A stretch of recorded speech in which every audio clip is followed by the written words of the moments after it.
Hey guys, this is Al again.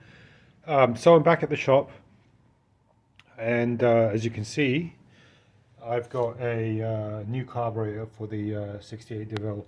Um, I found this carburetor on Amazon. It was like around $230.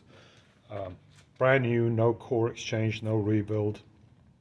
It looks like a an exact copy of the Quadrajet that's on there. I'm sure it's not made by Rochester, but um, I'm going to give it a go in case if it works great. If it doesn't, then I'll just send it back and rebuild the one that I have.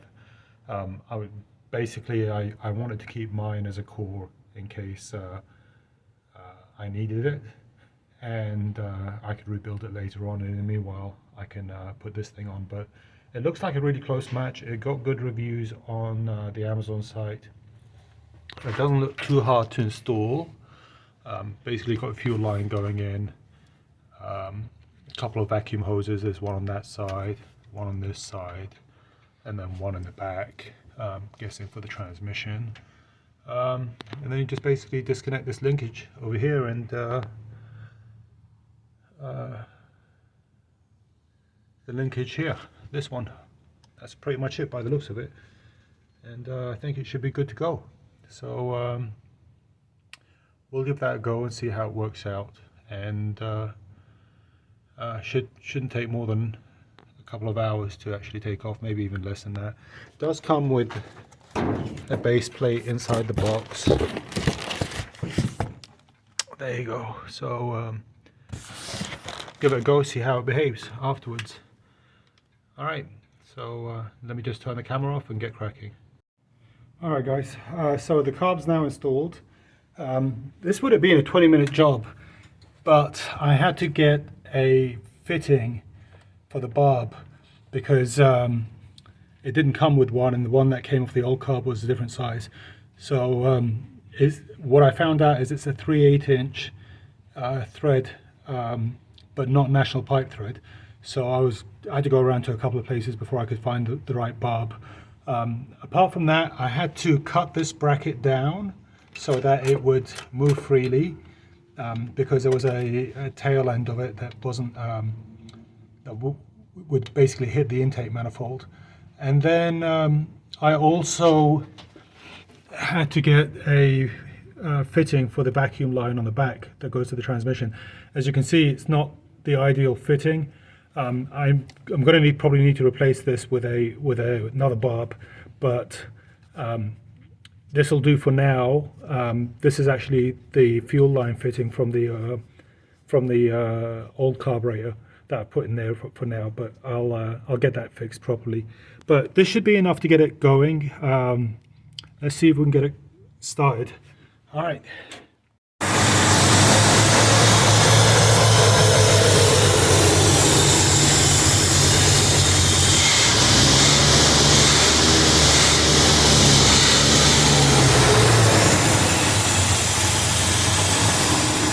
All right, so when I got the car running, I decided to take it for a quick drive.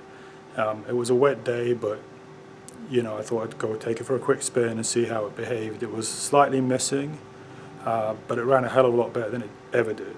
The throttle was more responsive. The carburetor definitely made a huge difference.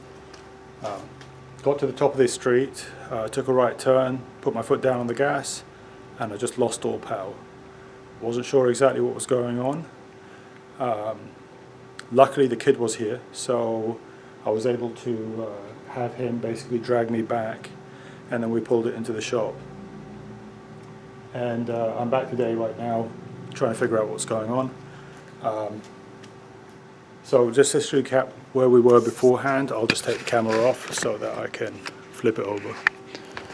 So initially the reason it lost power is because I lost the power that went to the coil, and this is this little wire over here that basically powered the coil, and because that failed, I wasn't able to get the car to fire. It would crank, but I wasn't able to get the car to fire. The car just basically died. I couldn't get it to crank, I couldn't get it to fire. It just didn't want to do anything.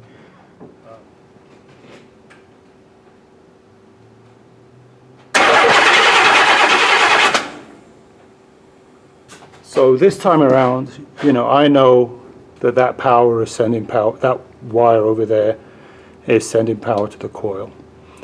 So it's definitely an ignition problem because it won't fire, but it's not lack of power to the coil.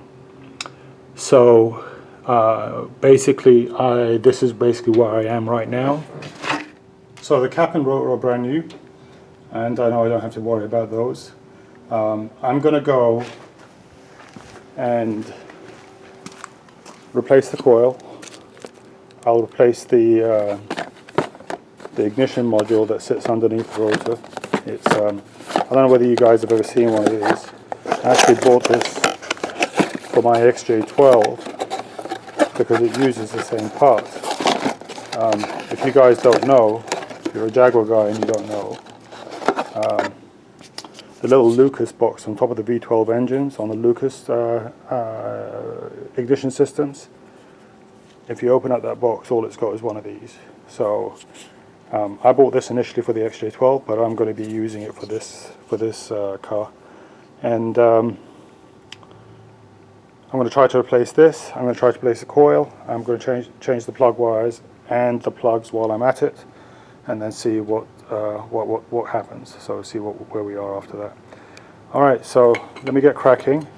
I also fiddled with the carburetor, so after I can get it running, or if I know I can get a spark, the next thing I'll do is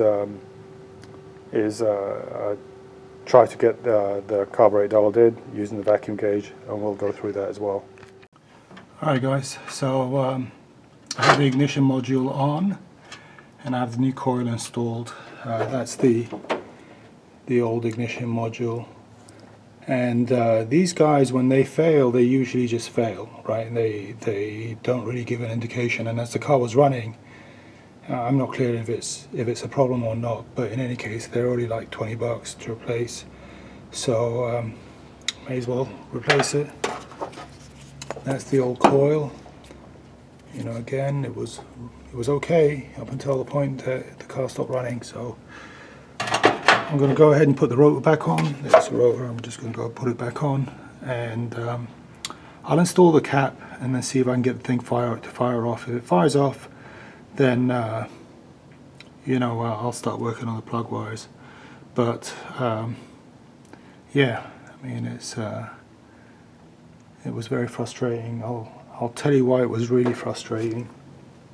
It was really frustrating because I used this thing to pull the car forward, and unfortunately, I haven't been driving this thing for very long. I haven't been here for very long. I've been going back to England. I've been doing a lot of traveling, but used it to pull it in. It was fine. And then I left it idling for a while I undid the wire, and then when I went to push it forward, the brakes had completely failed, and this thing went smashing into this guy, and you can see that it bent the grille pretty badly.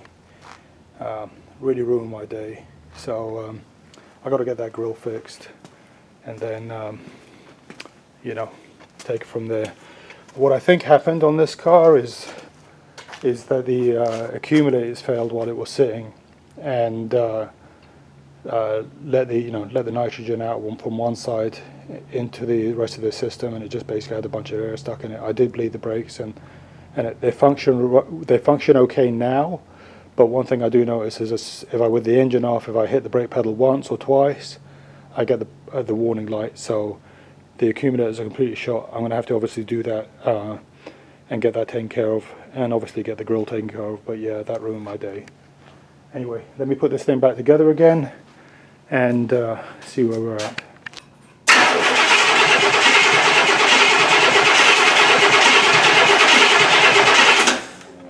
Alright guys, so put this over here.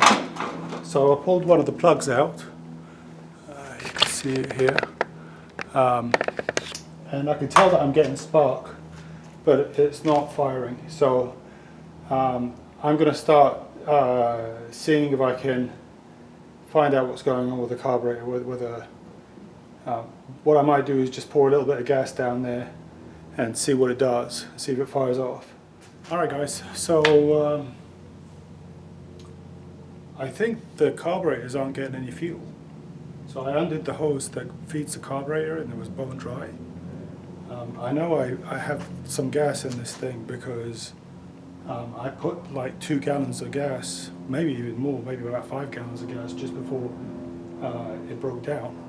So I know it has gas, but it looks like what basically happened is maybe the fuel pump failed or something like that. I did pour some gas down the throat of the carburetor and it fired right off.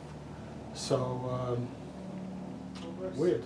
So you know, as I mentioned, I wasn't getting any fuel to the pump, or to the carburetor at least. So what I did is I undid the hose to the carburetor. I saw that I wasn't getting any fuel, and then I undid the hose to the bottom of the fuel pump, and then all of a sudden, you know, I could see fuel rising up. So I reconnected it. I undid the hose to the carburetor again. I could hear a little bit of a sucking sound. Put it all back together again, and it fired up. So we'll just show you.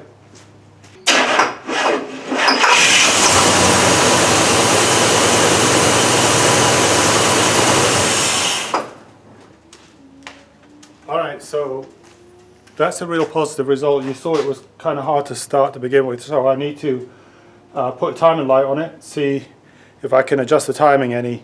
I'm wondering if that vacuum advance on the carburetor is, sorry, not the carburetor, on the distributor is in good shape.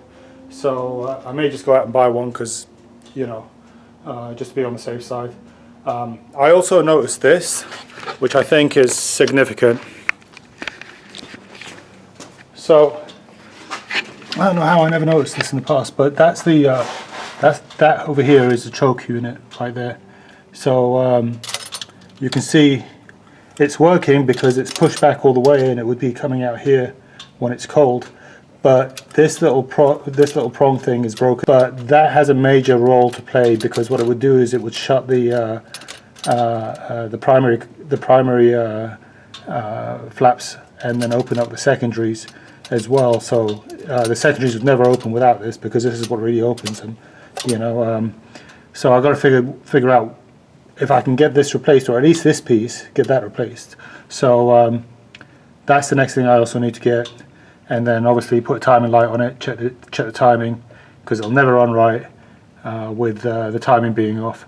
But right now, you know, it's getting good vacuum. I think the carburetor is dialed in as much as I can dial it in, but needless to say, we still got to figure out that deal. So that's where I am. I think I'm done for the day. At least I can drive this thing out of here and it's not blocking anything else, and I won't smash up any cars trying to drag it in. So that's a positive result. I'm going to go put my tools away and go home. Alright, thanks very much guys. Take care. Bye bye.